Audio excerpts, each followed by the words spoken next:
بسم اللہ الرحمن الرحیم۔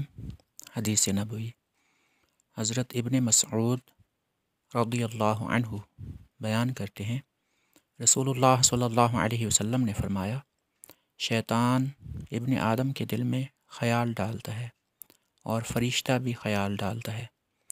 رہا شیطان کا وسوسہ ڈالنا تو وہ شر کا اور حق کے جھٹلانے کا وعدہ دیتا ہے۔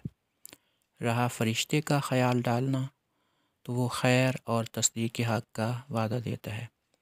جو شخص اس طرح کا خیال محسوس کرے تو وہ جان لے کہ یہ اللہ کی طرف سے ہے، بس وہ اللہ کا شکر ادا کرے، اور جو شخص دوسرا خیال پائے تو وہ شیطان مردود سے بچنے کے لیے اللہ کی پناہ طلب کرے۔